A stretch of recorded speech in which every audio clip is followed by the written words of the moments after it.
ज्यादातर लोग जानते हैं कि ऋषि वाल्मीकि के आश्रम में श्री राम की मुलाकात अपने पुत्रों लवकुश और पत्नी सीता से हुई थी। लोग यह भी जानते हैं कि कैसे अग्नि परीक्षा से गुजरने के बाद सीता ने अपने जीवन का त्याग कर दिया था। राम अपने पुत्रों के साथ अयोध्या लौट आए और महल में उनके लिए एक नया घर बनाया। लेकिन बहुत कम लोग जानते हैं कि सीता माँ के पृथ्वी में समा जाने के बाद राम के शेष जीवन का क्या हुआ। दोस्तों, स्वागत है आपका हमारे YouTube channel live video just imagine पर। तो चलिए शुरू करते हैं आपके साथ धार्मिक अनुभवों का एक आध्यात्मिक सफर। भगवान राम के जीवन का अंत कैसे हुआ, इसकी जानकारी वाल्मीकि की रामायण से नहीं बल्कि पद्म पुराण से मिलती है। सीता को खो देने के बाद श्री राम ने कई वर्षों तक अयोध्या में शासन किया। उन्होंने अपने पुत्रों को राज्य का कामकाज संभालने के लिए तैयार किया। अपने शासन के दौरान राम ने अयोध्या के लोगों के लिए कई यज्ञ भी किए। अयोध्या की प्रजा पहले से ही राम को अयोध्या का सबसे अच्छा और आदर्श राजा मानती थी। राम का जीवन ऐसे ही चलता रहता है। एक दिन एक बुद्धिमान ऋषि राजा राम से मिलने आए और उन्होंने एकांत में प्रभु राम से कुछ महत्वपूर्ण बात करने की अनुमति मांगी। राम विनम्रता पूर्वक ऋषि की बातें सुनने के लिए भूमि पर बैठ गए। ऋषि की सलाह के अनुसार राम ने अपने भाई लक्ष्मण से कहा कि वह दरवाजे पर ही रहें और इस महत्वपूर्ण बातचीत के दौरान यदि कोई आता है तो उसे प्रवेश करने की अनुमति ना दें। राम से मिलने आए ऋषि कोई और नहीं बल्कि समय के रूप में कालदेव आए थे।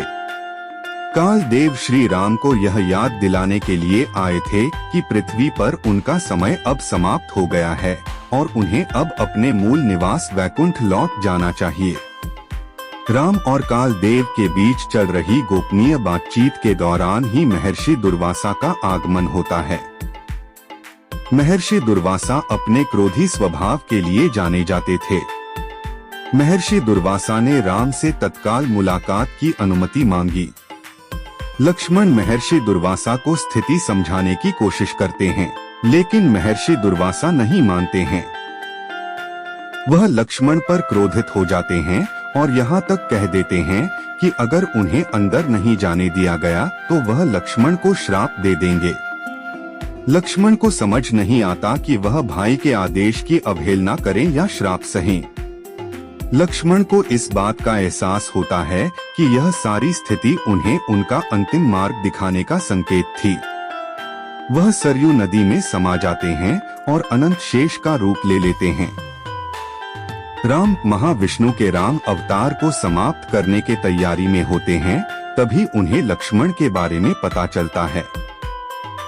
वह भी सरयू नदी में अदृश्य देवों के साथ चलते जाते हैं और इस प्रकार उनका राम अवतार समाप्त हो जाता है। सरयू में समाने के तुरंत बाद महाविष्णु अपने मूल रूप में उसी स्थान पर प्रकट हुए जिस स्थान पर लोग पहले से ही इकट्ठा थे। उन्होंने लोगों को आशीर्वाद दिया। राम, विष्णु और लक्ष्मण आदिशेष हो गए थे। हालांकि ज्यादातर लोग मानते हैं कि राम का अंत ऐसे ही हुआ था, फिर भी कुछ लोगों की इससे अलग राय है। पुराणों में इस बात का जिक्र है कि ब्रह्मांड के पालनहार भगवान विष्णु अपने अस्तित्व को समाप्त नहीं कर सकते हैं। ब्रह्मांड के विनाशक के रूप में केवल शिव ही यह काम कर सकते हैं। तार्किक नजरिए से समझा जाए तो राम का अंत भी विष्णु के पहले अवतारों की तरह ही हुआ था। जैसे कि कालिका पुराण में जिक्र है कि अपने कर्तव्यों की पूर्ति के बाद विष्णु का वराह अवतार पारिवारिक संबंधों के मोहमाया में फंस गया था। उस स्थिति में वराह ने स्वयं अपना जीवन समाप्त नहीं किया, बल्कि देवताओं ने शिव की मदद लेने के लिए कैलाश का रुख किया। देवताओं की विनती के बाद शिव पक्षी जानवर से बना शरभ अवतार लेते हैं, जो वराह से युद्ध करके विष्णु अवतार को मुक्त कराते हैं। इसी तरह भगवान शिव के शरभ अवतार ने नरसिंह अवतार को भी नष्ट किया था। भगवान राम स्वेच्छा से अपना अस्तित्व त्यागने वाले पहले अवतार थे, क्योंकि उन्होंने एक आदर्श मानव पुरुषोत्तम का जीवन जिया। उन्हें लोगों के सामने धर्म का एक उदाहरण स्थापित करना था। एक रहस्यमय जानवर के हाथों एक हिंसक मृत्यु उनके इस अवतार के लिए उचित नहीं था। इसलिए उन्होंने नदी में समाकर इस अवतार को खत्म किया। ज्यादातर लोग जानते हैं कि ऋषि वाल्मीकि के आश्रम में श्री राम की मुलाकात अपने पुत्रों लवकुश और पत्नी सीता से हुई थी। लोग यह भी जानते हैं कि कैसे अग्नि परीक्षा से गुजरने के बाद सीता ने अपने जीवन का त्याग कर दिया था। राम अपने पुत्रों के साथ अयोध्या लौट आए और महल में उनके लिए एक नया घर बनाया। लेकिन बहुत कम लोग जानते हैं कि सीता माँ के पृथ्वी में समा जाने के बाद राम के शेष जीवन का क्या हुआ। दोस्तों, स्वागत है आपका हमारे YouTube channel live video just imagine पर। तो चलिए शुरू करते हैं आपके साथ धार्मिक अनुभवों का एक आध्यात्मिक सफर। भगवान राम के जीवन का अंत कैसे हुआ, इसकी जानकारी वाल्मीकि की रामायण से नहीं बल्कि पद्म पुराण से मिलती है। सीता को खो देने के बाद श्री राम ने कई वर्षों तक अयोध्या में शासन किया। उन्होंने अपने पुत्रों को राज्य का कामकाज संभालने के लिए तैयार किया। अपने शासन के दौरान राम ने अयोध्या के लोगों के लिए कई यज्ञ भी किए। अयोध्या की प्रजा पहले से ही राम को अयोध्या का सबसे अच्छा और आदर्श राजा मानती थी। राम का जीवन ऐसे ही चलता रहता है। एक दिन एक बुद्धिमान ऋषि राजा राम से मिलने आए और उन्होंने एकांत में प्रभु राम से कुछ महत्वपूर्ण बात करने की अनुमति मांगी। राम विनम्रता पूर्वक ऋषि की बातें सुनने के लिए भूमि पर बैठ गए। ऋषि की सलाह के अनुसार राम ने अपने भाई लक्ष्मण से कहा कि वह दरवाजे पर ही रहें और इस महत्वपूर्ण बातचीत के दौरान यदि कोई आता है तो उसे प्रवेश करने की अनुमति ना दें। राम से मिलने आए ऋषि कोई और नहीं बल्कि समय के रूप में कालदेव आए थे। कालदेव श्री राम को यह याद दिलाने के लिए आए थे कि पृथ्वी पर उनका समय अब समाप्त हो गया है और उन्हें अब अपने मूल निवास वैकुंठ लौट जाना चाहिए। राम और कालदेव के बीच चल रही गोपनीय बातचीत के दौरान ही महर्षि दुर्वासा का आगमन होता है। महर्षि दुर्वासा अपने क्रोधी स्वभाव के लिए जाने जाते थे। महर्षि दुर्वासा ने राम से तत्काल मुलाकात की अनुमति मांगी। लक्ष्मण महर्षि दुर्वासा को स्थिति समझाने की कोशिश करते हैं, लेकिन महर्षि दुर्वासा नहीं मानते हैं। वह लक्ष्मण पर क्रोधित हो जाते हैं और यहाँ तक कह देते हैं कि अगर उन्हें अंदर नहीं जाने दिया गया तो वह लक्ष्मण को श्राप दे देंगे। लक्ष्मण को समझ नहीं आता कि वह भाई के आदेश की अवहेलना करें या श्राप सहें। लक्ष्मण को इस बात का एहसास होता है कि यह सारी स्थिति उन्हें उनका अंतिम मार्ग दिखाने का संकेत थी। वह सरयू नदी में समा जाते हैं और अनंत शेष का रूप ले लेते हैं। राम महाविष्णु के राम अवतार को समाप्त करने के तैयारी में होते हैं, तभी उन्हें लक्ष्मण के बारे में पता चलता है। वह भी सरयू नदी में अदृश्य देवों के साथ चलते जाते हैं और इस प्रकार उनका राम अवतार समाप्त हो जाता है। सरयू में समाने के तुरंत बाद महाविष्णु अपने मूल रूप में उसी स्थान पर प्रकट हुए जिस स्थान पर लोग पहले से ही इकट्ठा थे। उन्होंने लोगों को आशीर्वाद दिया। राम, विष्णु और लक्ष्मण आदिशेष हो गए थे। हालांकि ज्यादातर लोग मानते हैं कि राम का अंत ऐसे ही हुआ था, फिर भी कुछ लोगों की इससे अलग राय है। पुराणों में इस बात का जिक्र है कि ब्रह्मांड के पालनहार भगवान विष्णु अपने अस्तित्व को समाप्त नहीं कर सकते हैं। ब्रह्मांड के विनाशक के रूप में केवल शिव ही यह काम कर सकते हैं। तार्किक नजरिए से समझा जाए तो राम का अंत भी विष्णु के पहले अवतारों की तरह ही हुआ था। जैसे कि कालिका पुराण में जिक्र है कि अपने कर्तव्यों की पूर्ति के बाद विष्णु का वराह अवतार पारिवारिक संबंधों के मोहमाया में फंस गया था। उस स्थिति में वराह ने स्वयं अपना जीवन समाप्त नहीं किया, बल्कि देवताओं ने शिव की मदद लेने के लिए कैलाश का रुख किया। देवताओं की विनती के बाद शिव पक्षी जानवर से बना शरभ अवतार लेते हैं, जो वराह से युद्ध करके विष्णु अवतार को मुक्त कराते हैं। इसी तरह भगवान शिव के शरभ अवतार ने नरसिंह अवतार को भी नष्ट किया था। भगवान राम स्वेच्छा से अपना अस्तित्व त्यागने वाले पहले अवतार थे, क्योंकि उन्होंने एक आदर्श मानव पुरुषोत्तम का जीवन जिया। उन्हें लोगों के सामने धर्म का एक उदाहरण स्थापित करना था। एक रहस्यमय जानवर के हाथों एक हिंसक मृत्यु उनके इस अवतार के लिए उचित नहीं था, इसलिए उन्होंने नदी में समाकर इस अवतार को खत्म किया।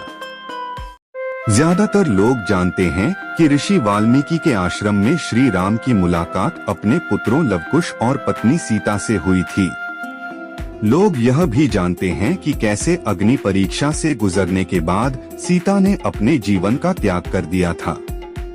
राम अपने पुत्रों के साथ अयोध्या लौट आए और महल में उनके लिए एक नया घर बनाया। लेकिन बहुत कम लोग जानते हैं कि सीता माँ के पृथ्वी में समा जाने के बाद राम के शेष जीवन का क्या हुआ।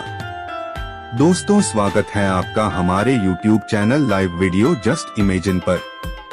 तो चलिए शुरू करते हैं आपके साथ धार्मिक अनुभवों का एक आध्यात्मिक सफर।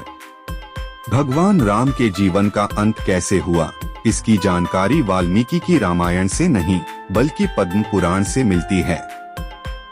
सीता को खो देने के बाद श्री राम ने कई वर्षों तक अयोध्या में शासन किया। उन्होंने अपने पुत्रों को राज्य का कामकाज संभालने के लिए तैयार किया। अपने शासन के दौरान राम ने अयोध्या के लोगों के लिए कई यज्ञ भी किए। अयोध्या की प्रजा पहले से ही राम को अयोध्या का सबसे अच्छा और आदर्श राजा मानती थी। राम का जीवन ऐसे ही चलता रहता है। एक दिन एक बुद्धिमान ऋषि राजा राम से मिलने आए और उन्होंने एकांत में प्रभु राम से कुछ महत्वपूर्ण बात करने की अनुमति मांगी।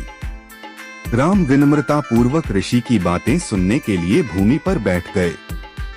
ऋषि की सलाह के अनुसार राम ने अपने भाई लक्ष्मण से कहा कि वह दरवाजे पर ही रहें और इस महत्वपूर्ण बातचीत के दौरान यदि कोई आता है तो उसे प्रवेश करने की अनुमति ना दें।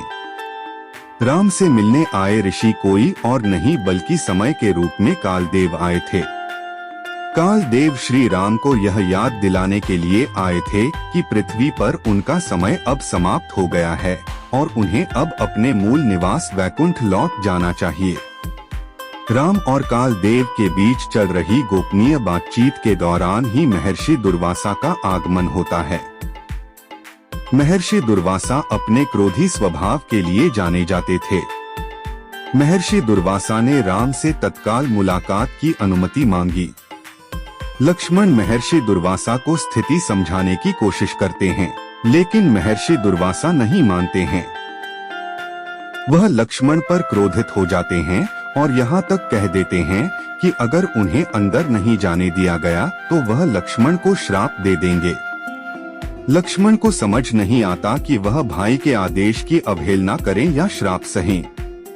लक्ष्मण को इस बात का एहसास होता है कि यह सारी स्थिति उन्हें उनका अंतिम मार्ग दिखाने का संकेत थी। वह सरयू नदी में समा जाते हैं और अनंत शेष का रूप ले लेते हैं। राम महाविष्णु के राम अवतार को समाप्त करने के तैयारी में होते हैं, तभी उन्हें लक्ष्मण के बारे में पता चलता है। वह भी सरयू नदी में अदृश्य देवों के साथ चलते जाते हैं और इस प्रकार उनका राम अवतार समाप्त हो जाता है। सरयू में समाने के तुरंत बाद महाविष्णु अपने मूल रूप में उसी स्थान पर प्रकट हुए जिस स्थान पर लोग पहले से ही इकट्ठा थे। उन्होंने लोगों को आशीर्वाद दिया। राम, विष्णु और लक्ष्मण आदिशेष हो गए थे।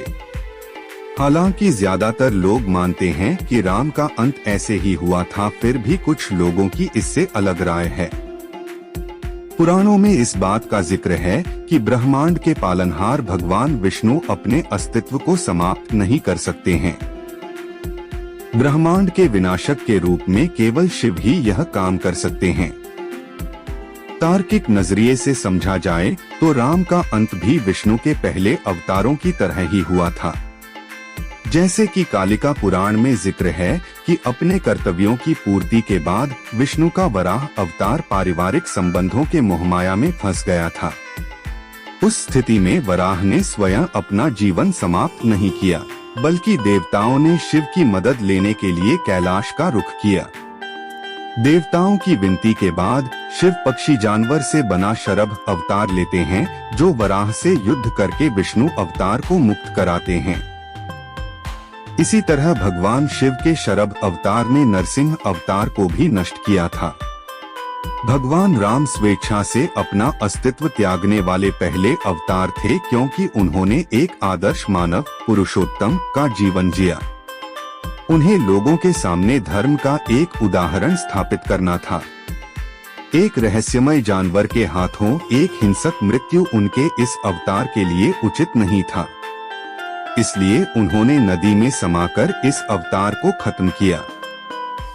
ज्यादातर लोग जानते हैं कि ऋषि वाल्मीकि के आश्रम में श्री राम की मुलाकात अपने पुत्रों लवकुश और पत्नी सीता से हुई थी।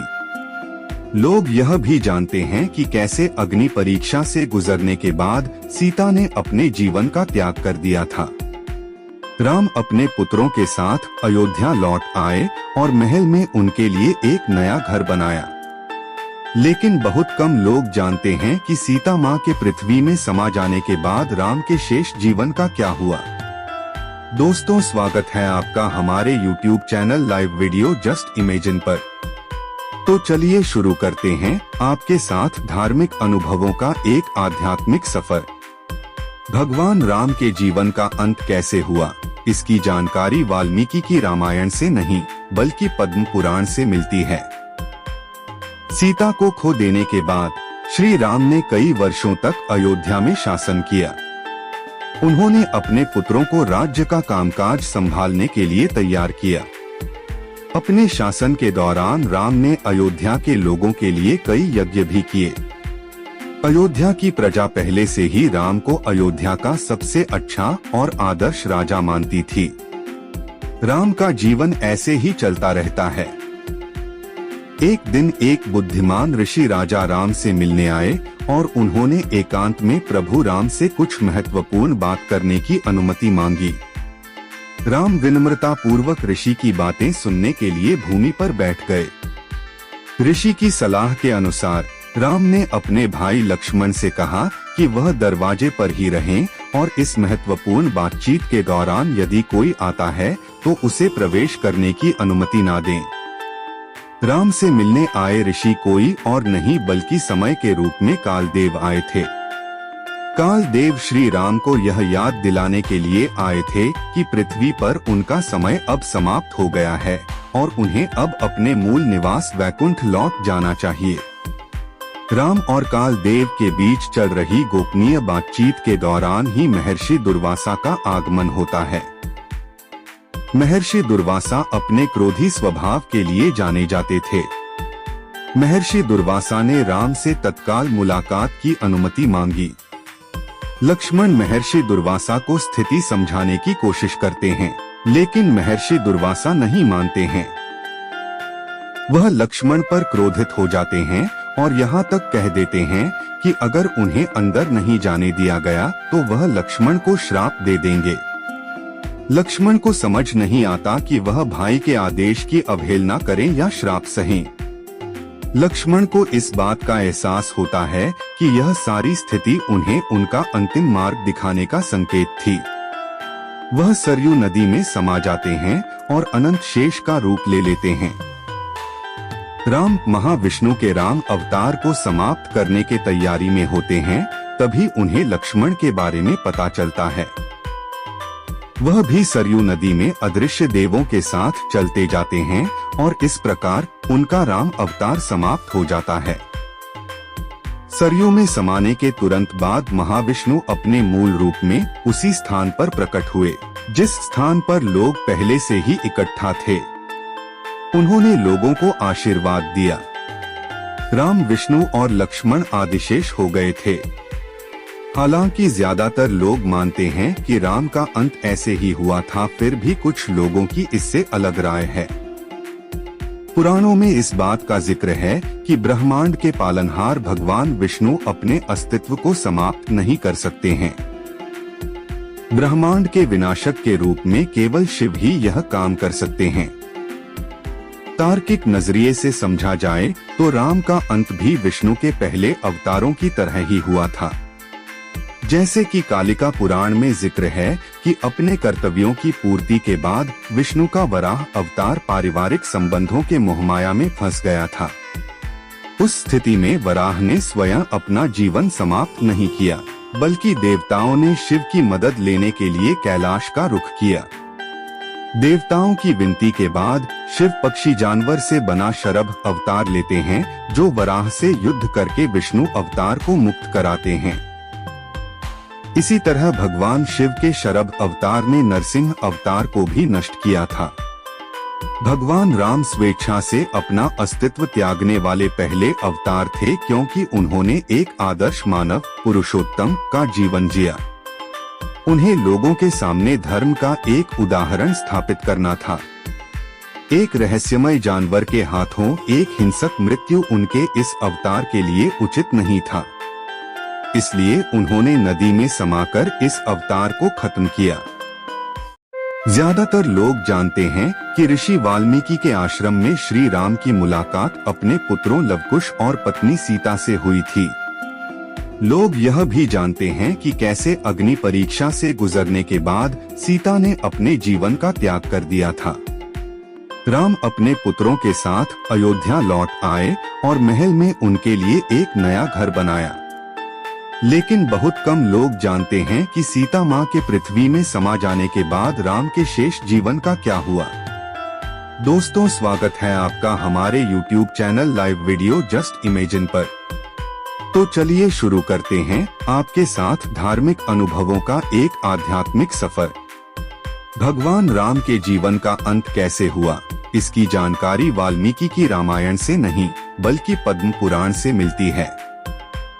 सीता को खो देने के बाद श्री राम ने कई वर्षों तक अयोध्या में शासन किया।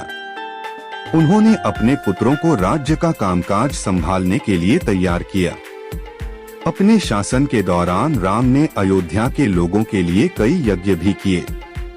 अयोध्या की प्रजा पहले से ही राम को अयोध्या का सबसे अच्छा और आदर्श राजा मानती थी।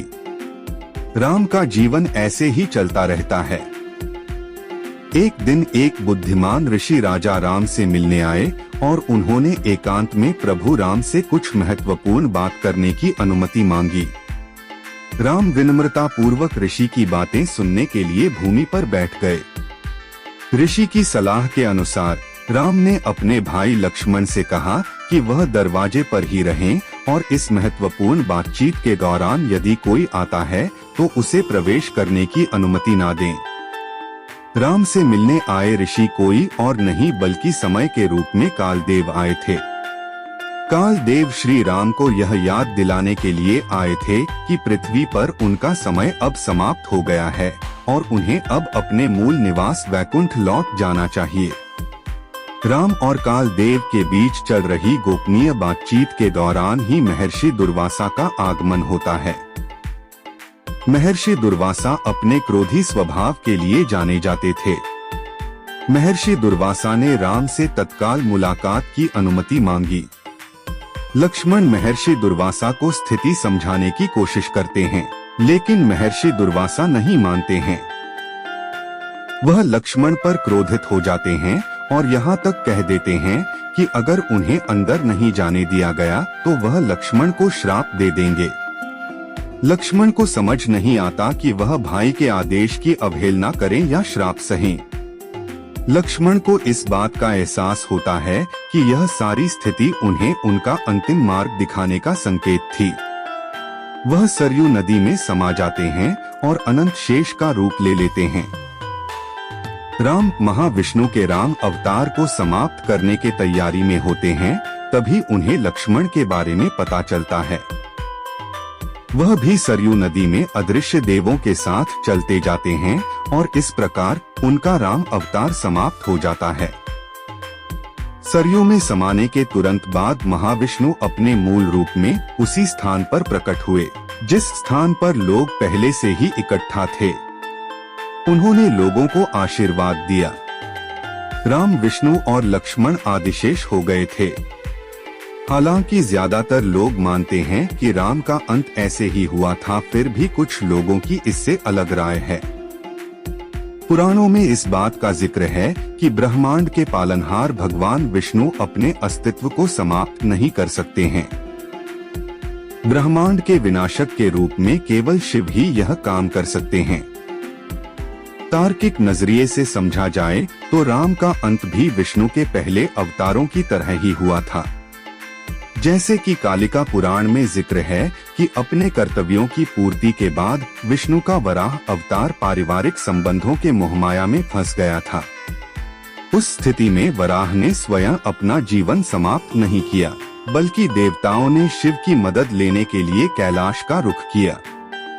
देवताओं की विनती के बाद शिव पक्षी जानवर से बना शरभ अवतार लेते हैं, जो वराह से युद्ध करके विष्णु अवतार को मुक्त कराते हैं। इसी तरह भगवान शिव के शरभ अवतार ने नरसिंह अवतार को भी नष्ट किया था। भगवान राम स्वेच्छा से अपना अस्तित्व त्यागने वाले पहले अवतार थे, क्योंकि उन्होंने एक आदर्श मानव पुरुषोत्तम का जीवन जिया। उन्हें लोगों के सामने धर्म का एक उदाहरण स्थापित करना था। एक रहस्यमय जानवर के हाथों एक हिंसक मृत्यु उनके इस अवतार के लिए उचित नहीं था। इसलिए उन्होंने नदी में समाकर इस अवतार को खत्म किया। ज्यादातर लोग जानते हैं कि ऋषि वाल्मीकि के आश्रम में श्री राम की मुलाकात अपने पुत्रों लवकुश और पत्नी सीता से हुई थी। लोग यह भी जानते हैं कि कैसे अग्नि परीक्षा से गुजरने के बाद सीता ने अपने जीवन का त्याग कर दिया था। राम अपने पुत्रों के साथ अयोध्या लौट आए और महल में उनके लिए एक नया घर बनाया। लेकिन बहुत कम लोग जानते हैं कि सीता माँ के पृथ्वी में समा जाने के बाद राम के शेष जीवन का क्या हुआ। दोस्तों, स्वागत है आपका हमारे YouTube channel live video just imagine पर। तो चलिए शुरू करते हैं आपके साथ धार्मिक अनुभवों का एक आध्यात्मिक सफर। भगवान राम के जीवन का अंत कैसे हुआ, इसकी जानकारी वाल्मीकि की रामायण से नहीं बल्कि पद्म पुराण से मिलती है। सीता को खो देने के बाद श्री राम ने कई वर्षों तक अयोध्या में शासन किया। उन्होंने अपने पुत्रों को राज्य का कामकाज संभालने के लिए तैयार किया। अपने शासन के दौरान राम ने अयोध्या के लोगों के लिए कई यज्ञ भी किए। अयोध्या की प्रजा पहले से ही राम को अयोध्या का सबसे अच्छा और आदर्श राजा मानती थी। राम का जीवन ऐसे ही चलता रहता है। एक दिन एक बुद्धिमान ऋषि राजा राम से मिलने आए और उन्होंने एकांत में प्रभु राम से कुछ महत्वपूर्ण बात करने की अनुमति मांगी। राम विनम्रता पूर्वक ऋषि की बातें सुनने के लिए भूमि पर बैठ गए। ऋषि की सलाह के अनुसार राम ने अपने भाई लक्ष्मण से कहा कि वह दरवाजे पर ही रहें और इस महत्वपूर्ण बातचीत के दौरान यदि कोई आता है तो उसे प्रवेश करने की अनुमति ना दें। राम से मिलने आए ऋषि कोई और नहीं बल्कि समय के रूप में कालदेव आए थे। कालदेव श्री राम को यह याद दिलाने के लिए आए थे कि पृथ्वी पर उनका समय अब समाप्त हो गया है और उन्हें अब अपने मूल निवास वैकुंठ लौट जाना चाहिए। राम और कालदेव के बीच चल रही गोपनीय बातचीत के दौरान ही महर्षि दुर्वासा का आगमन होता है। महर्षि दुर्वासा अपने क्रोधी स्वभाव के लिए जाने जाते थे। महर्षि दुर्वासा ने राम से तत्काल मुलाकात की अनुमति मांगी। लक्ष्मण महर्षि दुर्वासा को स्थिति समझाने की कोशिश करते हैं, लेकिन महर्षि दुर्वासा नहीं मानते हैं। वह लक्ष्मण पर क्रोधित हो जाते हैं और यहाँ तक कह देते हैं कि अगर उन्हें अंदर नहीं जाने दिया गया तो वह लक्ष्मण को श्राप दे देंगे। लक्ष्मण को समझ नहीं आता कि वह भाई के आदेश की अवहेलना करें या श्राप सहें। लक्ष्मण को इस बात का एहसास होता है कि यह सारी स्थिति उन्हें उनका अंतिम मार्ग दिखाने का संकेत थी। वह सरयू नदी में समा जाते हैं और अनंत शेष का रूप ले लेते हैं।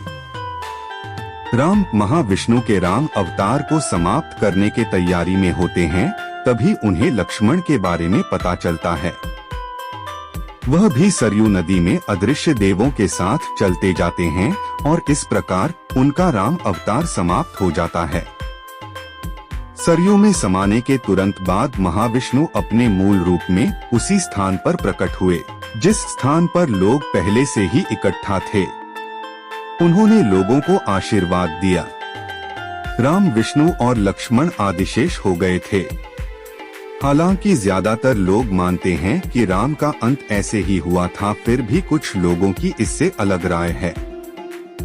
पुराणों में इस बात का जिक्र है कि ब्रह्मांड के पालनहार भगवान विष्णु अपने अस्तित्व को समाप्त नहीं कर सकते हैं। ब्रह्मांड के विनाशक के रूप में केवल शिव ही यह काम कर सकते हैं। तार्किक नजरिए से समझा जाए तो राम का अंत भी विष्णु के पहले अवतारों की तरह ही हुआ था। जैसे कि कालिका पुराण में जिक्र है कि अपने कर्तव्यों की पूर्ति के बाद विष्णु का वराह अवतार पारिवारिक संबंधों के मोहमाया में फंस गया था। उस स्थिति में वराह ने स्वयं अपना जीवन समाप्त नहीं किया, बल्कि देवताओं ने शिव की मदद लेने के लिए कैलाश का रुख किया। देवताओं की विनती के बाद शिव पक्षी जानवर से बना शरभ अवतार लेते हैं, जो वराह से युद्ध करके विष्णु अवतार को मुक्त कराते हैं। इसी तरह भगवान शिव के शरभ अवतार ने नरसिंह अवतार को भी नष्ट किया था। भगवान राम स्वेच्छा से अपना अस्तित्व त्यागने वाले पहले अवतार थे, क्योंकि उन्होंने एक आदर्श मानव पुरुषोत्तम का जीवन जिया। उन्हें लोगों के सामने धर्म का एक उदाहरण स्थापित करना था। एक रहस्यमय जानवर के हाथों एक हिंसक मृत्यु उनके इस अवतार के लिए उचित नहीं था, इसलिए उन्होंने नदी में समाकर इस अवतार को खत्म किया। ज्यादातर लोग जानते हैं कि ऋषि वाल्मीकि के आश्रम में श्री राम की मुलाकात अपने पुत्रों लवकुश और पत्नी सीता से हुई थी।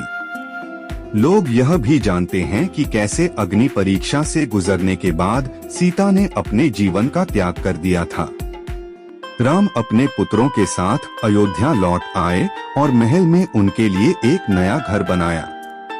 लेकिन बहुत कम लोग जानते हैं कि सीता माँ के पृथ्वी में समा जाने के बाद राम के शेष जीवन का क्या हुआ। दोस्तों, स्वागत है आपका हमारे YouTube channel live video just imagine पर। तो चलिए शुरू करते हैं आपके साथ धार्मिक अनुभवों का एक आध्यात्मिक सफर। भगवान राम के जीवन का अंत कैसे हुआ, इसकी जानकारी वाल्मीकि की रामायण से नहीं बल्कि पद्म पुराण से मिलती है। सीता को खो देने के बाद श्री राम ने कई वर्षों तक अयोध्या में शासन किया। उन्होंने अपने पुत्रों को राज्य का कामकाज संभालने के लिए तैयार किया। अपने शासन के दौरान राम ने अयोध्या के लोगों के लिए कई यज्ञ भी किए। अयोध्या की प्रजा पहले से ही राम को अयोध्या का सबसे अच्छा और आदर्श राजा मानती थी। राम का जीवन ऐसे ही चलता रहता है। एक दिन एक बुद्धिमान ऋषि राजा राम से मिलने आए और उन्होंने एकांत में प्रभु राम से कुछ महत्वपूर्ण बात करने की अनुमति मांगी। राम विनम्रता पूर्वक ऋषि की बातें सुनने के लिए भूमि पर बैठ गए। ऋषि की सलाह के अनुसार राम ने अपने भाई लक्ष्मण से कहा कि वह दरवाजे पर ही रहें और इस महत्वपूर्ण बातचीत के दौरान यदि कोई आता है तो उसे प्रवेश करने की अनुमति ना दें। राम से मिलने आए ऋषि कोई और नहीं बल्कि समय के रूप में कालदेव आए थे। कालदेव श्री राम को यह याद दिलाने के लिए आए थे कि पृथ्वी पर उनका समय अब समाप्त हो गया है और उन्हें अब अपने मूल निवास वैकुंठ लौट जाना चाहिए।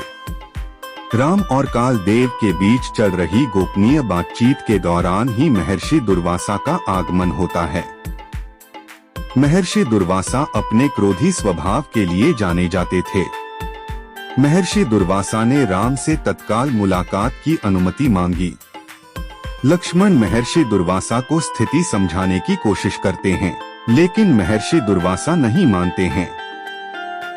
वह लक्ष्मण पर क्रोधित हो जाते हैं और यहाँ तक कह देते हैं कि अगर उन्हें अंदर नहीं जाने दिया गया तो वह लक्ष्मण को श्राप दे देंगे। लक्ष्मण को समझ नहीं आता कि वह भाई के आदेश की अवहेलना करें या श्राप सहें। लक्ष्मण को इस बात का एहसास होता है कि यह सारी स्थिति उन्हें उनका अंतिम मार्ग दिखाने का संकेत थी। वह सरयू नदी में समा जाते हैं और अनंत शेष का रूप ले लेते हैं। राम महाविष्णु के राम अवतार को समाप्त करने के तैयारी में होते हैं, तभी उन्हें लक्ष्मण के बारे में पता चलता है। वह भी सरयू नदी में अदृश्य देवों के साथ चलते जाते हैं और इस प्रकार उनका राम अवतार समाप्त हो जाता है। सरयू में समाने के तुरंत बाद महाविष्णु अपने मूल रूप में उसी स्थान पर प्रकट हुए जिस स्थान पर लोग पहले से ही इकट्ठा थे। उन्होंने लोगों को आशीर्वाद दिया। राम, विष्णु और लक्ष्मण आदिशेष हो गए थे। हालांकि ज्यादातर लोग मानते हैं कि राम का अंत ऐसे ही हुआ था, फिर भी कुछ लोगों की इससे अलग राय है। पुराणों में इस बात का जिक्र है कि ब्रह्मांड के पालनहार भगवान विष्णु अपने अस्तित्व को समाप्त नहीं कर सकते हैं। ब्रह्मांड के विनाशक के रूप में केवल शिव ही यह काम कर सकते हैं। तार्किक नजरिए से समझा जाए तो राम का अंत भी विष्णु के पहले अवतारों की तरह ही हुआ था। जैसे कि कालिका पुराण में जिक्र है कि अपने कर्तव्यों की पूर्ति के बाद विष्णु का वराह अवतार पारिवारिक संबंधों के मोहमाया में फंस गया था। उस स्थिति में वराह ने स्वयं अपना जीवन समाप्त नहीं किया, बल्कि देवताओं ने शिव की मदद लेने के लिए कैलाश का रुख किया। देवताओं की विनती के बाद शिव पक्षी जानवर से बना शरभ अवतार लेते हैं, जो वराह से युद्ध करके विष्णु अवतार को मुक्त कराते हैं। इसी तरह भगवान शिव के शरभ अवतार ने नरसिंह अवतार को भी नष्ट किया था। भगवान राम स्वेच्छा से अपना अस्तित्व त्यागने वाले पहले अवतार थे, क्योंकि उन्होंने एक आदर्श मानव पुरुषोत्तम का जीवन जिया। उन्हें लोगों के सामने धर्म का एक उदाहरण स्थापित करना था। एक रहस्यमय जानवर के हाथों एक हिंसक मृत्यु उनके इस अवतार के लिए उचित नहीं था, इसलिए उन्होंने नदी में समाकर इस अवतार को खत्म किया। ज्यादातर लोग जानते हैं कि ऋषि वाल्मीकि के आश्रम में श्री राम की मुलाकात अपने पुत्रों लवकुश और पत्नी सीता से हुई थी। लोग यह भी जानते हैं कि कैसे अग्नि परीक्षा से गुजरने के बाद सीता ने अपने जीवन का त्याग कर दिया था। राम अपने पुत्रों के साथ अयोध्या लौट आए और महल में उनके लिए एक नया घर बनाया। लेकिन बहुत कम लोग जानते हैं कि सीता माँ के पृथ्वी में समा जाने के बाद राम के शेष जीवन का क्या हुआ। दोस्तों, स्वागत है आपका हमारे YouTube channel live video just imagine पर। तो चलिए शुरू करते हैं आपके साथ धार्मिक अनुभवों का एक आध्यात्मिक सफर। भगवान राम के जीवन का अंत कैसे हुआ, इसकी जानकारी वाल्मीकि की रामायण से नहीं बल्कि पद्म पुराण से मिलती है। सीता को खो देने के बाद श्री राम ने कई वर्षों तक अयोध्या में शासन किया। उन्होंने अपने पुत्रों को राज्य का कामकाज संभालने के लिए तैयार किया। अपने शासन के दौरान राम ने अयोध्या के लोगों के लिए कई यज्ञ भी किए। अयोध्या की प्रजा पहले से ही राम को अयोध्या का सबसे अच्छा और आदर्श राजा मानती थी। राम का जीवन ऐसे ही चलता रहता है। एक दिन एक बुद्धिमान ऋषि राजा राम से मिलने आए और उन्होंने एकांत में प्रभु राम से कुछ महत्वपूर्ण बात करने की अनुमति मांगी। राम विनम्रता पूर्वक ऋषि की बातें सुनने के लिए भूमि पर बैठ गए। ऋषि की सलाह के अनुसार राम ने अपने भाई लक्ष्मण से कहा कि वह दरवाजे पर ही रहें और इस महत्वपूर्ण बातचीत के दौरान यदि कोई आता है तो उसे प्रवेश करने की अनुमति ना दें। राम से मिलने आए ऋषि कोई और नहीं बल्कि समय के रूप में कालदेव आए थे। कालदेव श्री राम को यह याद दिलाने के लिए आए थे कि पृथ्वी पर उनका समय अब समाप्त हो गया है और उन्हें अब अपने मूल निवास वैकुंठ लौट जाना चाहिए। राम और कालदेव के बीच चल रही गोपनीय बातचीत के दौरान ही महर्षि दुर्वासा का आगमन होता है। महर्षि दुर्वासा अपने क्रोधी स्वभाव के लिए जाने जाते थे। महर्षि दुर्वासा ने राम से तत्काल मुलाकात की अनुमति मांगी। लक्ष्मण महर्षि दुर्वासा को स्थिति समझाने की कोशिश करते हैं, लेकिन महर्षि दुर्वासा नहीं मानते हैं। वह लक्ष्मण पर क्रोधित हो जाते हैं और यहाँ तक कह देते हैं कि अगर उन्हें अंदर नहीं जाने दिया गया तो वह लक्ष्मण को श्राप दे देंगे। लक्ष्मण को समझ नहीं आता कि वह भाई के आदेश की अवहेलना करें या श्राप सहें। लक्ष्मण को इस बात का एहसास होता है कि यह सारी स्थिति उन्हें उनका अंतिम मार्ग दिखाने का संकेत थी। वह सरयू नदी में समा जाते हैं और अनंत शेष का रूप ले लेते हैं। राम महाविष्णु के राम अवतार को समाप्त करने के तैयारी में होते हैं, तभी उन्हें लक्ष्मण के बारे में पता चलता है। वह भी सरयू नदी में अदृश्य देवों के साथ चलते जाते हैं और इस प्रकार उनका राम अवतार समाप्त हो जाता है। सरयू में समाने के तुरंत बाद महाविष्णु अपने मूल रूप में उसी स्थान पर प्रकट हुए जिस स्थान पर लोग पहले से ही इकट्ठा थे। उन्होंने लोगों को आशीर्वाद दिया। राम, विष्णु और लक्ष्मण आदिशेष हो गए थे। हालांकि ज्यादातर लोग मानते हैं कि राम का अंत ऐसे ही हुआ था, फिर भी कुछ लोगों की इससे अलग राय है। पुराणों में इस बात का जिक्र है कि ब्रह्मांड के पालनहार भगवान विष्णु अपने अस्तित्व को समाप्त नहीं कर सकते हैं। ब्रह्मांड के विनाशक के रूप में केवल शिव ही यह काम कर सकते हैं। तार्किक नजरिए से समझा जाए तो राम का अंत भी विष्णु के पहले अवतारों की तरह ही हुआ था। जैसे कि कालिका पुराण में जिक्र है कि अपने कर्तव्यों की पूर्ति के बाद विष्णु का वराह अवतार पारिवारिक संबंधों के मोहमाया में फंस गया था। उस स्थिति में वराह ने स्वयं अपना जीवन समाप्त नहीं किया, बल्कि देवताओं ने शिव की मदद लेने के लिए कैलाश का रुख किया। देवताओं की विनती के बाद शिव पक्षी जानवर से बना शरभ अवतार लेते हैं, जो वराह से युद्ध करके विष्णु अवतार को मुक्त कराते हैं। इसी तरह भगवान शिव के शरभ अवतार ने नरसिंह अवतार को भी नष्ट किया था। भगवान राम स्वेच्छा से अपना अस्तित्व त्यागने वाले पहले अवतार थे, क्योंकि उन्होंने एक आदर्श मानव पुरुषोत्तम का जीवन जिया। उन्हें लोगों के सामने धर्म का एक उदाहरण स्थापित करना था। एक रहस्यमय जानवर के हाथों एक हिंसक मृत्यु उनके इस अवतार के लिए उचित नहीं था, इसलिए उन्होंने नदी में समाकर इस अवतार को खत्म किया। ज्यादातर लोग जानते हैं कि ऋषि वाल्मीकि के आश्रम में श्री राम की मुलाकात अपने पुत्रों लवकुश और पत्नी सीता से हुई थी। लोग यह भी जानते हैं कि कैसे अग्नि परीक्षा से गुजरने के बाद सीता ने अपने जीवन का त्याग कर दिया था। राम अपने पुत्रों के साथ अयोध्या लौट आए और महल में उनके लिए एक नया घर बनाया। लेकिन बहुत कम लोग जानते हैं कि सीता माँ के पृथ्वी में समा जाने के बाद राम के शेष जीवन का क्या हुआ। दोस्तों, स्वागत है आपका हमारे YouTube channel live video just imagine पर। तो चलिए शुरू करते हैं आपके साथ धार्मिक अनुभवों का एक आध्यात्मिक सफर। भगवान राम के जीवन का अंत कैसे हुआ, इसकी जानकारी वाल्मीकि की रामायण से नहीं बल्कि पद्म पुराण से मिलती है। सीता को खो देने के बाद श्री राम ने कई वर्षों तक अयोध्या में शासन किया। उन्होंने अपने पुत्रों को राज्य का कामकाज संभालने के लिए तैयार किया। अपने शासन के दौरान राम ने अयोध्या के लोगों के लिए कई यज्ञ भी किए। अयोध्या की प्रजा पहले से ही राम को अयोध्या का सबसे अच्छा और आदर्श राजा मानती थी। राम का जीवन ऐसे ही चलता रहता है। एक दिन एक बुद्धिमान ऋषि राजा राम से मिलने आए और उन्होंने एकांत में प्रभु राम से कुछ महत्वपूर्ण बात करने की अनुमति मांगी। राम विनम्रता पूर्वक ऋषि की बातें सुनने के लिए भूमि पर बैठ गए।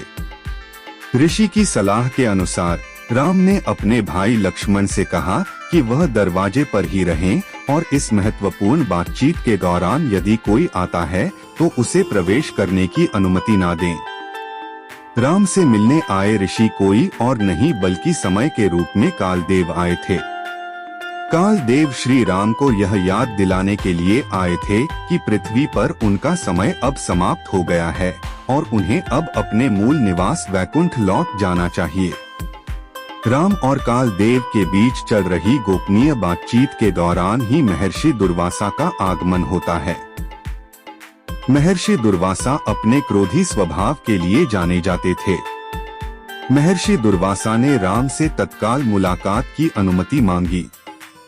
लक्ष्मण महर्षि दुर्वासा को स्थिति समझाने की कोशिश करते हैं, लेकिन महर्षि दुर्वासा नहीं मानते हैं। वह लक्ष्मण पर क्रोधित हो जाते हैं और यहाँ तक कह देते हैं कि अगर उन्हें अंदर नहीं जाने दिया गया तो वह लक्ष्मण को श्राप दे देंगे। लक्ष्मण को समझ नहीं आता कि वह भाई के आदेश की अवहेलना करें या श्राप सहें। लक्ष्मण को इस बात का एहसास होता है कि यह सारी स्थिति उन्हें उनका अंतिम मार्ग दिखाने का संकेत थी। वह सरयू नदी में समा जाते हैं और अनंत शेष का रूप ले लेते हैं। राम महाविष्णु के राम अवतार को समाप्त करने के तैयारी में होते हैं, तभी उन्हें लक्ष्मण के बारे में पता चलता है। वह भी सरयू नदी में अदृश्य देवों के साथ चलते जाते हैं और इस प्रकार उनका राम अवतार समाप्त हो जाता है। सरयू में समाने के तुरंत बाद महाविष्णु अपने मूल रूप में उसी स्थान पर प्रकट हुए जिस स्थान पर लोग पहले से ही इकट्ठा थे। उन्होंने लोगों को आशीर्वाद दिया। राम, विष्णु और लक्ष्मण आदिशेष हो गए थे। हालांकि ज्यादातर लोग मानते हैं कि राम का अंत ऐसे ही हुआ था, फिर भी कुछ लोगों की इससे अलग राय है। पुराणों में इस बात का जिक्र है कि ब्रह्मांड के पालनहार भगवान विष्णु अपने अस्तित्व को समाप्त नहीं कर सकते हैं। ब्रह्मांड के विनाशक के रूप में केवल शिव ही यह काम कर सकते हैं। तार्किक नजरिए से समझा जाए तो राम का अंत भी विष्णु के पहले अवतारों की तरह ही हुआ था। जैसे कि कालिका पुराण में जिक्र है कि अपने कर्तव्यों की पूर्ति के बाद विष्णु का वराह अवतार पारिवारिक संबंधों के मोहमाया में फंस गया था। उस स्थिति में वराह ने स्वयं अपना जीवन समाप्त नहीं किया, बल्कि देवताओं ने शिव की मदद लेने के लिए कैलाश का रुख किया। देवताओं की विनती के बाद शिव पक्षी जानवर से बना शरभ अवतार लेते हैं, जो वराह से युद्ध करके विष्णु अवतार को मुक्त कराते हैं। इसी तरह भगवान शिव के शरभ अवतार ने नरसिंह अवतार को भी नष्ट किया था। भगवान राम स्वेच्छा से अपना अस्तित्व त्यागने वाले पहले अवतार थे, क्योंकि उन्होंने एक आदर्श मानव पुरुषोत्तम का जीवन जिया। उन्हें लोगों के सामने धर्म का एक उदाहरण स्थापित करना था। एक रहस्यमय जानवर के हाथों एक हिंसक मृत्यु उनके इस अवतार के लिए उचित नहीं था, इसलिए उन्होंने नदी में समाकर इस अवतार को खत्म किया। ज्यादातर लोग जानते हैं कि ऋषि वाल्मीकि के आश्रम में श्री राम की मुलाकात अपने पुत्रों लवकुश और पत्नी सीता से हुई थी। लोग यह भी जानते हैं कि कैसे अग्नि परीक्षा से गुजरने के बाद सीता ने अपने जीवन का त्याग कर दिया था। राम अपने पुत्रों के साथ अयोध्या लौट आए और महल में उनके लिए एक नया घर बनाया। लेकिन बहुत कम लोग जानते हैं कि सीता माँ के पृथ्वी में समा जाने के बाद राम के शेष जीवन का क्या हुआ। दोस्तों, स्वागत है आपका हमारे YouTube channel live video just imagine पर। तो चलिए शुरू करते हैं आपके साथ धार्मिक अनुभवों का एक आध्यात्मिक सफर। भगवान राम के जीवन का अंत कैसे हुआ, इसकी जानकारी वाल्मीकि की रामायण से नहीं बल्कि पद्म पुराण से मिलती है। सीता को खो देने के बाद श्री राम ने कई वर्षों तक अयोध्या में शासन किया। उन्होंने अपने पुत्रों को राज्य का कामकाज संभालने के लिए तैयार किया। अपने शासन के दौरान राम ने अयोध्या के लोगों के लिए कई यज्ञ भी किए। अयोध्या की प्रजा पहले से ही राम को अयोध्या का सबसे अच्छा और आदर्श राजा मानती थी। राम का जीवन ऐसे ही चलता रहता है। एक दिन एक बुद्धिमान ऋषि राजा राम से मिलने आए और उन्होंने एकांत में प्रभु राम से कुछ महत्वपूर्ण बात करने की अनुमति मांगी। राम विनम्रता पूर्वक ऋषि की बातें सुनने के लिए भूमि पर बैठ गए। ऋषि की सलाह के अनुसार राम ने अपने भाई लक्ष्मण से कहा कि वह दरवाजे पर ही रहें और इस महत्वपूर्ण बातचीत के दौरान यदि कोई आता है तो उसे प्रवेश करने की अनुमति ना दें। राम से मिलने आए ऋषि कोई और नहीं बल्कि समय के रूप में कालदेव आए थे। काल देव श्री राम को यह याद दिलाने के लिए आए थे कि पृथ्वी पर उनका समय अब समाप्त हो गया है और उन्हें अब अपने मूल निवास वैकुंठ लौट जाना चाहिए। राम और काल देव के बीच चल रही गोपनीय बातचीत के दौरान ही महर्षि दुर्वासा का आगमन होता है। महर्षि दुर्वासा अपने क्रोधी स्वभाव के लिए जाने जाते थे। महर्षि दुर्वासा ने राम से तत्काल मुलाकात की अनुमति मांगी। लक्ष्मण महर्षि दुर्वासा को स्थिति समझाने की कोशिश करते हैं, लेकिन महर्षि दुर्वासा नहीं मानते हैं। वह लक्ष्मण पर क्रोधित हो जाते हैं और यहाँ तक कह देते हैं कि अगर उन्हें अंदर नहीं जाने दिया गया तो वह लक्ष्मण को श्राप दे देंगे। लक्ष्मण को समझ नहीं आता कि वह भाई के आदेश की अवहेलना करें या श्राप सहें। लक्ष्मण को इस बात का एहसास होता है कि यह सारी स्थिति उन्हें उनका अंतिम मार्ग दिखाने का संकेत थी। वह सरयू नदी में समा जाते हैं और अनंत शेष का रूप ले लेते हैं। राम महाविष्णु के राम अवतार को समाप्त करने के तैयारी में होते हैं, तभी उन्हें लक्ष्मण के बारे में पता चलता है। वह भी सरयू नदी में अदृश्य देवों के साथ चलते जाते हैं और इस प्रकार उनका राम अवतार समाप्त हो जाता है। सरयू में समाने के तुरंत बाद महाविष्णु अपने मूल रूप में उसी स्थान पर प्रकट हुए जिस स्थान पर लोग पहले से ही इकट्ठा थे। उन्होंने लोगों को आशीर्वाद दिया। राम, विष्णु और लक्ष्मण आदिशेष हो गए थे। हालांकि ज्यादातर लोग मानते हैं कि राम का अंत ऐसे ही हुआ था, फिर भी कुछ लोगों की इससे अलग राय है। पुराणों में इस बात का जिक्र है कि ब्रह्मांड के पालनहार भगवान विष्णु अपने अस्तित्व को समाप्त नहीं कर सकते हैं। ब्रह्मांड के विनाशक के रूप में केवल शिव ही यह काम कर सकते हैं। तार्किक नजरिए से समझा जाए तो राम का अंत भी विष्णु के पहले अवतारों की तरह ही हुआ था। जैसे कि कालिका पुराण में जिक्र है कि अपने कर्तव्यों की पूर्ति के बाद विष्णु का वराह अवतार पारिवारिक संबंधों के मोहमाया में फंस गया था। उस स्थिति में वराह ने स्वयं अपना जीवन समाप्त नहीं किया, बल्कि देवताओं ने शिव की मदद लेने के लिए कैलाश का रुख किया। देवताओं की विनती के बाद शिव पक्षी जानवर से बना शरभ अवतार लेते हैं, जो वराह से युद्ध करके विष्णु अवतार को मुक्त कराते हैं। इसी तरह भगवान शिव के शरभ अवतार ने नरसिंह अवतार को भी नष्ट किया था। भगवान राम स्वेच्छा से अपना अस्तित्व त्यागने वाले पहले अवतार थे, क्योंकि उन्होंने एक आदर्श मानव पुरुषोत्तम का जीवन जिया। उन्हें लोगों के सामने धर्म का एक उदाहरण स्थापित करना था। एक रहस्यमय जानवर के हाथों एक हिंसक मृत्यु उनके इस अवतार के लिए उचित नहीं था, इसलिए उन्होंने नदी में समाकर इस अवतार को खत्म किया। दोस्तों, यह जानकारी आपको कैसी लगी हमें कमेंट बॉक्स में अवश्य बताएं और चैनल को सब्सक्राइब करना ना भूलें।